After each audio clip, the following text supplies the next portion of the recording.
नमस्कार, मैं स्वरभूमि रोहित शर्मा। भारत में लोकतंत्र है, कहा जाता है ये ऐसा और जिस लोकतंत्र की दुहाई दी जाती है, उसका पैमाना बताया जाता है चुनाव। चुनाव कितना निष्पक्ष होता है, यह तय करता है लोकतंत्र कितना मजबूत है।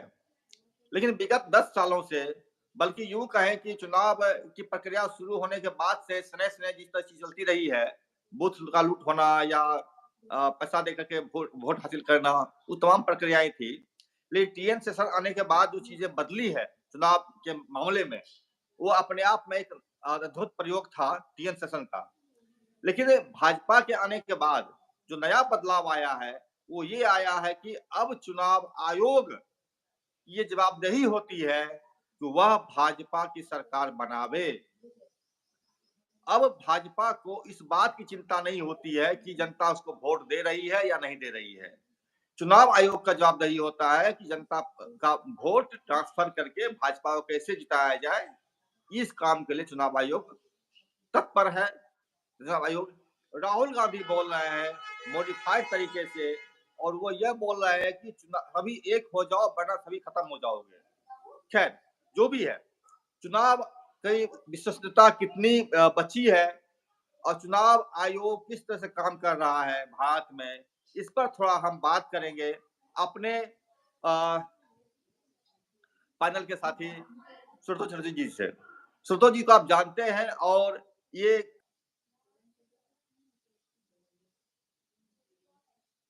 और आलोचक रहे हैं, कवि हैं, लेखक हैं और विचारों को बड़ी प्रखरता से रखते हैं, सटीक विश्लेषण करते हैं। सुब्रतो जी, समरभूमि धन्यवाद। बहुत-बहुत स्वागत है आपका। सुब्रतो जी, चुनाव की जो निष्पक्षता है, किस तरह से क्वेश्चन मार्क लग गया है लोकतंत्र के नाम पर। क्या चुनाव की निष्पक्षता के बगैर लोकतंत्र की कल्पना कर सकते हैं? देखिए, हम जरा मूल प्रश्न पर जाते हैं पहले। बुर्जुआ लोकतंत्र पूंजीवादी व्यवस्था द्वारा स्थापित किया गया एक ऐसी व्यवस्था है जिसमें पीपल्स पार्टिसिपेशन का भ्रम बना के रखकर सरमाएदार लोग अपनी अपनी दुकानें चलाते रहे। अब है कि पोस्ट सेकेंड वर्ल्ड वॉर यानी हिटलर के पतन के बाद जो परिस्थितियां पश्चिम यूरोप में, पूर्वी यूरोप में, अमेरिका में, जापान में और एशियाटिक बहुत सारे कंट्रीज में, अफ्रीका में उभरी, उसमें विशेषकर बोल्शेविक क्रांति 1917 के बाद से वो परिस्थितियां तैयार होनी शुरू की थी। दो चीजें हैं, इसको समझना पड़ेगा। थोड़ी ऐतिहासिक पृष्ठभूमि में जा रहा हूँ। 1917 की बोल्शेविक क्रांति का सबसे बड़ा असर रूस के बाहर में, ये समझने की जरूरत है, क्योंकि रूस में जिस तरह से किसानों और मजदूरों की सत्ता स्थापित हो गई, इससे पूरे विश्व में एक हड़कंप मचा। इसीलिए जॉन डीड ने लिखा था 10 days that shook the world. John Reed अपनी किताब का title 10 days that shook Russia भी लिख सकते थे, लेकिन उन्होंने लिखा शुक द वर्ल्ड। उस किताब को पढ़ी। इस रिवॉल्यूशन के चलते, ताकि यूरोप में ये रिवॉल्यूशन न फैल जाए, इसलिए लोक कल्याणकारी राज्य की स्थापना की बात होने लगी। हम लोग जानते हैं बोल्शेविक क्रांति के पहले इंग्लैंड में मजदूरों की स्थिति क्या थी। इंडस्ट्रियल रिवॉल्यूशन से लेकर 18वीं शताब्दी के इंडस्ट्रियल रिवॉल्यूशन से लेकर 20वीं शताब्दी के उत्तरार्ध तक इंग्लैंड में और यूरोप के बाकी देशों में मजदूरों की स्थिति गुलामों से भी बदतर थी। यह और बात है कि 1864 में 68 में एक 8 घंटे का लेबर का लॉ पास हुआ। वो अमेरिकी मजदूरों के संघर्ष का नतीजा था। उसका थोड़ा बहुत असर पड़ा था, लेकिन बोल्शेविक क्रांति वो डर था जिस डर से लोक कल्याणकारी राज्य की स्थापना की बात होने लगी। इस लोक कल्याणकारी राज्य की अवधारणा को जीवित रखने के लिए, आगे बढ़ाने के लिए चुनावी व्यवस्था को स्थापित किया गया था। बहुत सारे लोगों को शायद नहीं पता है कि भारत में एडल्ट फ्रेंचाइजी पहले आया और अमेरिका में बाद में आया। जो अमेरिका अपने को विश्व का सबसे बड़ा, सबसे पुराना लोकतंत्र कहता है, वहां पर औरतों को वोट देने का अधिकार भारत के बाद में आया। भारत में पहले बाबा साहब अम्बेडकर ने इसे लागू कर दिया। ठीक है। 1961 में जाकर अमेरिका में एडल्ट फ्रेंचाइजी की बात आई। यह स्थिति है दुनिया के सबसे पुराने लोकतंत्र की। तो इस चुनाव में क्या हुआ कि इस चुनाव के जरिए एक मास पार्टिसिपेशन, सरकारों को बनाने में जनता की वृहद भूमिका का एक ढोंग रचा गया। चुनाव कई तरीके से प्रभावित होते हैं। चुनाव को प्रभावित करने का तरीका सिर्फ चुनाव आयोग नहीं होता। 3-4 चीजों पर गौर करने की बहुत जरूरत है। जब एलिजाबेथ प्रिंस ने how free is the press 1964 में लिखा अमेरिका में, तो उन्होंने दिखाया था कि प्रेस के जरिए कैसे चुनाव और पब्लिक ओपिनियन को मैनिपुलेट किया जाता है। ठीक है। तो ये एक प्रचार तंत्र की बात हुई कि प्रचार तंत्र के जरिए पब्लिक ओपिनियन को इन्फ्लुएंस करके किसी एक दल, व्यक्ति या विचारधारा के फेवर में लाया जाता है। पहली चीज। दूसरा फैक्टर है पर्सनालिटी कल्ट। पर्सनालिटी कल्ट भी चुनाव को प्रभावित करती है एडवर्सली। नेहरू जी के समय में हम लोग सुनते थे हु आफ्टर नेहरू। इंदिरा के समय में हमने सुना Indira is India, India is Indira. आज हम सुन रहे हैं मोदी नहीं तो कौन। ये क्या है? ये पर्सनैलिटी कल्ट है, जिसको हम प्रचार माध्यमों से, विभिन्न समाचार पत्रों के माध्यम से, जिस समय इलेक्ट्रॉनिक मीडिया नहीं थी उस समय समाचार पत्रों के माध्यम से, और आज इलेक्ट्रॉनिक मीडिया के अहिर्निश प्रचार तंत्र के थ्रू से एक पर्सनैलिटी कल्ट स्थापित किया गया। इतना होने के बावजूद जन चेतना जो है वो कुंद नहीं पड़ती, वो प्रभावित होती है, वो पूरी तरह से कुंद नहीं पड़ती।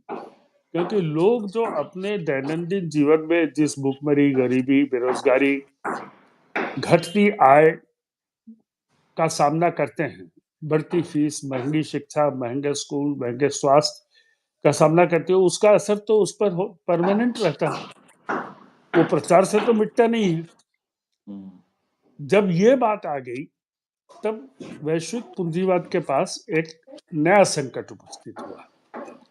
संकट ये था कि हम कितना भी ढकने की कोशिश कर रहे हैं, डाइवर्ट करने की कोशिश कर रहे हैं, कितना भी महाकुंभ कर लें, इस तरह का आयोजन कर लें, कितना भी हिंदू मुसलमान कर लें, लेकिन at the end of the day जो आदमी महीने के 20वें दिन से खाली हाथ घर से निकलता है, खाली हाथ घर लौटता है, वेतन भोगी, या वो मजदूर जो दिन भर लेबर चौक पर खड़े होकर वापिस बिना काम के लौट जाता है रोते हुए, उसकी सच्चाई तो उसको हमेशा सालेगी। अब क्या है कि चुनाव के जरिए जनता सरकार पलट देगी। अगर सरकार पलट देगी तो जिन सरमाएदारों, पूंजीपतियों का बनाए हुए सरकारें हैं, उनके हित को घाटा लगेगा। क्योंकि नई सरकार जब आएगी तो पुरानी सरकार की पूंजीपति परस्त नीतियों से हटेगी और पब्लिक वेलफेयर के बाद लौटेगी। तब इन्होंने क्या किया, चुनावी प्रक्रिया को हैक करने का षड्यंत्र किया। ये जितनी बातें आप लोग कह रहे हैं, विद्वान लोग कह रहे हैं कि 40 लाख वोट जोड़ दिए जाते हैं, 8 लाख वोट काट दिए जाते हैं, एक बिल्डिंग से 7,000 वोटर निकलते हैं। हरियाणा, गुजरात, मध्य प्रदेश, छत्तीसगढ़, राजस्थान कहीं भी कांग्रेस के हारने की संभावना नहीं थी, फिर भी कांग्रेस हरा दी जाती है। ये जो हो रहा है, इसके पीछे मेन कारण वही, अगर महाराष्ट्र नहीं जीता जाएगा तो मुंबई को अदानी को नहीं दिया जा सकता।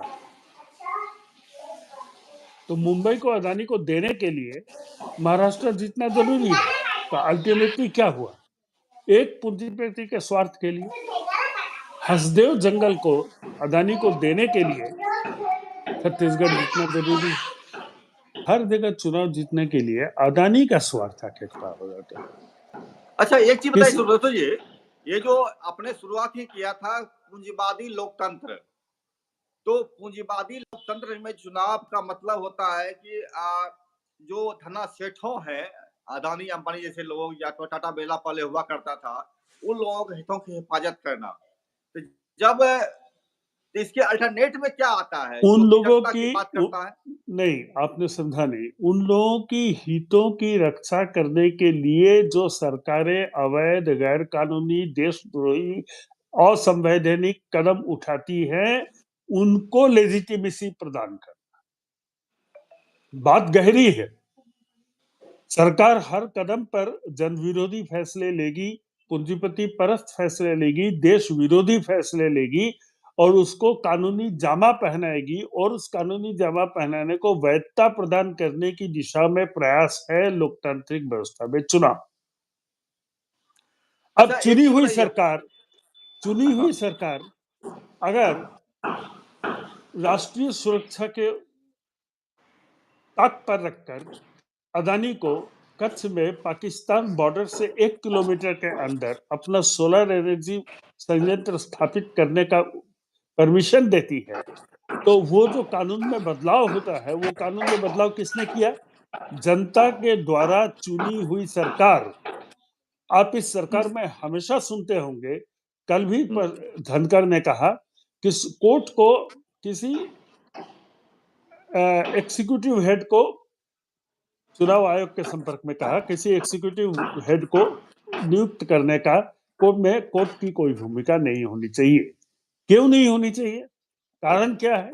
कारण यह है कि हम एग्जीक्यूटिव हेड्स की नियुक्ति करेंगे, अपनी पास वैधानिक शक्तियां हैं, विधायिका होने के चलते हम ऐसे कानून पास करेंगे और इस तरह से उसको इम्प्लीमेंट करेंगे देश में, जो कि जनविरोधी हो, लेकिन वो चुनौती के ऊपर में। इसका तात्पर्य क्या है कि मैंने एक बार आर्टिकल में लिखा था, मोदी गवर्नमेंट की सबसे बड़ी उपलब्धि यह है कि उसने सारे इलीजिटिमेट काम को लेजिटिमेसी प्रदान कर दी। कल आप देश में चोरी को अगर लीगल बना दोगे तो क्या होगा? चोरी की सजा मिलेगी? नहीं मिलेगी। हत्या को अगर लीगल बना दिया जाए तो हत्या की सजा मिलेगी? नहीं मिलेगी। उसी तरह से आपने क्या किया, देश की सुरक्षा को लीगल के सौदे को लीगल बना दिया, तो उसकी सजा कैसे मिलेगी? कौन देगा? क्योंकि you have decriminalised the crime, you have legalized whatever is illegal, you have legitimized whatever is illegitimate. ये चीजें हैं, यहां पर चीजों को समझने की जरूरत है, जो खुलकर कोई बोलता नहीं है। अब चुनाव आयोग पर आते हैं। चुनाव आयोग की नियुक्ति में चंद्रचूड़ का जो फैसला था कि रहेगा चीफ जस्टिस ऑफ इंडिया, उसमें एक लाइन जोड़ दिया आखिर में, अगर ये नियम तब तक प्रभावी है जब तक ना सरकार कोई अल्टरनेटिव कानून लाए, मतलब रास्ता खोल दिया। अब आप दूसरा कानून ले आइए। सरकार झटापट एक ऑर्डिनेंस लाती है, उस ऑर्डिनेंस को अभी तक लॉ का रूप दिया गया है, नहीं दिया गया है, मुझे नहीं मालूम, मेरे ख्याल से नहीं दिया गया अभी तक।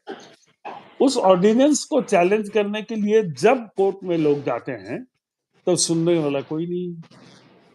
इसीलिए मैं बार बार कहता हूं, किसी भी देश में फांसीवाद स्थापित करने के लिए न्यायपालिका की भूमिका सबसे बड़ी होती है। ये प्रेस चुनाव आयोग प्राइम मिनिस्टर विधायक है क्या? कुछ नहीं है। जहां पर सशक्त न्यायपालिका है उसके सामने ये सब कुछ नहीं है। आप देखो, डोनाल्ड ट्रंप ने 14 एग्जीक्यूटिव डिसीजंस लिए प्रेसिडेंट होने के बाद। उनमें से 6 एग्जीक्यूटिव डिसीजंस को different attorney court, federal courts ने निरस्त कर दिया।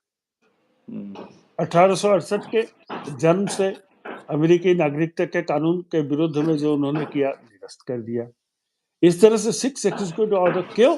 कि वहां पर न्यायपालिका जिंदा है और न्यायपालिका वहां पर डिक्टेटरशिप होने नहीं देगा। एलन मस्क को जो उन्होंने मंत्री बनाया, एलन मस्क को उसको भी हटाने के लिए अब वहां की फेडरल कोर्ट तैयारी में है। वो नहीं मानने को तैयार है। वो सीधे कहता है कि राष्ट्रपति को फेडरल पावर नहीं है किसी को और बिना चुने हुए व्यक्ति को उस पोस्ट पर बैठाने का। यहाँ क्या हो रहा है? यहाँ तो बिना एग्जाम दिए हुए आदमी को आप जॉइंट सेक्रेटरी बना रहे हैं। यहाँ क्या हो रहा है? क्या यहाँ पर प्राइम मिनिस्टर को पावर है नोटबंदी करने का? चलिए 2016 में लौटते हैं। Does the Indian Prime Minister have the power, executive power to declare a demonetization? किसके अधिकार क्षेत्र में है? आरबीआई गवर्नर के अधिकार क्षेत्र में है। डिक्लेयर किसने किया था? नरेंद्र मोदी ने किया था। वो कौन था? प्राइम मिनिस्टर ऑफ इंडिया था। क्या उसके पास पावर था? क्या सुप्रीम कोर्ट को उस समय इस कदम को असंवैधानिक बताते हुए उसको निरस्त नहीं करना चाहिए था? सो मोटो कॉग्निजेंस लेकर छोड़ दीजिए। राम जन्मभूमि, भूमि, ये सब तो थर्ड क्लास फैसले हैं। इसका कोई इम्पैक्ट इंडिया पर आता भी नहीं, सांप्रदायिक घृणा फैलाने के चलते। लेकिन जिस फैसले ने पूरे भारत की आर्थिक रीढ़ खत्म कर दी, एमएसएमई सेक्टर खत्म कर दिया, जिसने अनऑर्गेनाइज सेक्टर को तबाह कर दिया, रियल एस्टेट को तबाह कर दिया, पूरी इकोनॉमी को डुबा दिया, वहां पर आपका संवैधानिक दायित्व क्या था? अब चुनाव आयोग की बात करते हैं। ठीक है, चुनाव आयोग में बैठ जाएंगे सुप्रीम कोर्ट के चीफ जस्टिस। ठीक है, मान लिए एक राहुल गांधी बैठ जाएंगे, एक नरेंद्र मोदी बैठ जाएंगे। हो गया? आप जो चाहते हैं पूरा हो गया। ये सरकार की तरफ से 2 नहीं रहेगा, एक एक रहेगा। लीडर ऑफ अपोजिशन और प्राइम मिनिस्टर और एक चीफ जस्टिस ऑफ इंडिया रहेंगे। अगर वो chief justice of India Chandrachud हो तो तब वो किसके फैसले में जाएगा? अगर वो chief justice of India Tarun Gogoi हो तो तब वो किसके फैसला जाएगा? देखो, आज मैं एक वाक्य बोल रहा हूं, इसको गांठ बांध कर रखना। No amount of check and balance, no amount of judicial interference can ensure, can compensate for the basic dishonesty of an individual sitting in a high post of chair. Constitution. Subrata ji, एक चीज जो है तब इससे इसी साबित होता है कि जिस व्यक्ति के हाथ में पावर है उस व्यक्ति पर डिपेंड वो चीज करता है। पहली चीज, जैसा मैं सुना था कहीं पर, अंबेडकर साहब का कहना था कि यह संविधान एक ऐसा हथियार है, अगर बुरे आदमी के हाथ में लग जाए तो संविधान को ही ध्वस्त कर देगा। ये संविधान के माध्यम से ही ध्वस्त कर देगा वो। हाँ, बिल्कुल।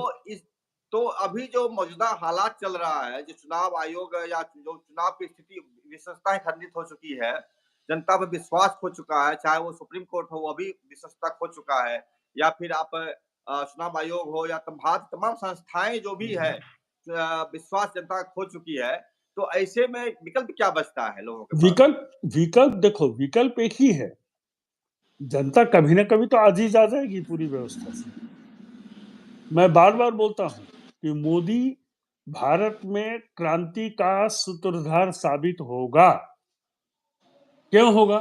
क्योंकि उसने प्रजातंत्र, लोकतंत्र, चुनाव आयोग, सीएजी, जुडिशियरी, जितने भी तिलिस्म बनाए जाते हैं पूंजीवादी लोकतंत्र के, सारे तिलिस्म, सारे इंस्टीट्यूशंस के चेहरे पर पड़े हुए मुखौटे को नोच कर मोदी ने फेंक दिया है।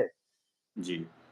इससे क्या हो रहा है कि जनता धीरे धीरे एक मोह भंग की स्थिति आएगी, और जिस दिन व्यवस्था के प्रति जनता का मोहभंग पूरी तरह से हो जाता है, उस दिन बस्तील का किला गिरता है, उस दिन जार का पलायन होता है, उस दिन लुई 14 मारा जाता है। उस दिन तो श्रीलंका होता है, उस दिन बांग्लादेश होता है, उस दिन सब कुछ होता है। ये जनता, मैं आपको बता रहा हूं पूरी जिम्मेदारी के साथ, मुश्किल से 6 महीने का सब टाइम भी मोदी के पास नहीं है, उस व्यवस्था के पास नहीं है। 6 महीने के अंदर में जनता सड़क पर उतरेगी ही।